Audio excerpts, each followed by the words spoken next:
One of the most common questions that I get is, how do I know that I should go into missions? How do I discern if I'm supposed to do that? Sometimes people like to say, how do I know that I'm called into missions? The way I like to ask the question is, how do I know if I'm the part of the body of Christ that should be sent? Let me give you three things to see if those three things all align and intersect for you. And I'm getting these three things from Tim Keller. I found it to be really, really helpful, and maybe it's helpful for you too. The three things are ability, affinity, and opportunity.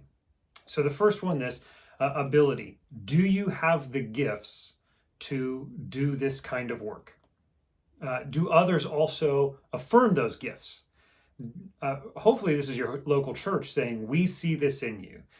You have the gifts and skills from God that are needed to do this kind of work on the other side of the world. Do you have the experience?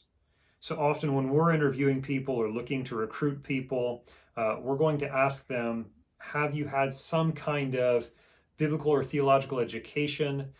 What kind of ministry experience do you have? Those questions will be different for us in Japan when we recruit people who are in Japan, who are local workers, Japanese workers. We might not expect them to have the same level of experience in ministry because there are so few churches.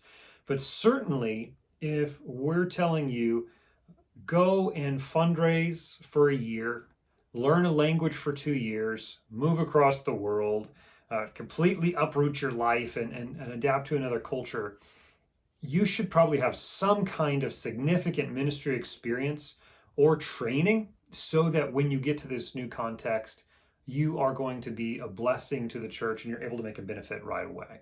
So that's the first question, is, do you have the ability? The next question is, do you have the affinity? Like, do you have the desire to do this?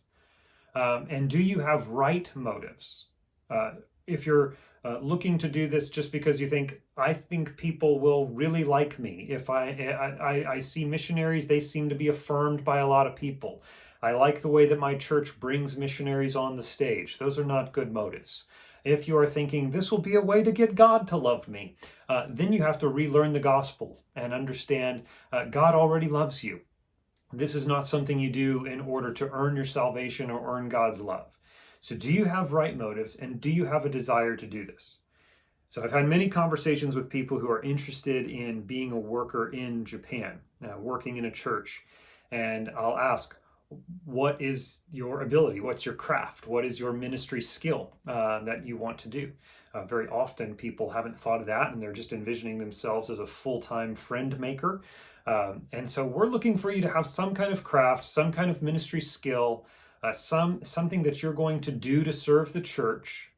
And then let's say they say, well, I'm a worship leader, or I'm a preacher, I'm a kids minister, I'm an evangelist, whatever it might be. Say, okay, how much experience do you have doing that in your home context? So if you're saying, I want to preach, have you preached before? And if someone says, well, I did it a couple times at a youth group or in a preaching class or something like that, the advice will be, you probably need to go and do that some more in your home context. First, to have your church affirm that you actually have the ability to do that. But also, you need to figure out whether or not you like it. This is about to become your job. If you don't really like the idea of preaching the Bible in Florida, getting on a plane and coming to Japan will not make you like the idea of preaching. Let's figure out if you like this life. Do you want to be in ministry? Do you have the affinity, the desire to do this in a way that is sustainable? So the ability, the affinity, and lastly is the opportunity. And so we have to look at the world and find, what unmet needs are there in the world? There is a huge need for workers, especially among the unreached. There are very few missionaries, but there are even fewer missionaries going to unreached contexts. There's a huge need for more to go to unevangelized contexts. But when you look at the numbers of missionaries going to unreached and unengaged places, the need is massive. And now the next question comes into, do you have the opportunity uh, for you to go to that place. Like, you might have a passport that doesn't allow you to get into a certain country. You might have to have a creative access into that place.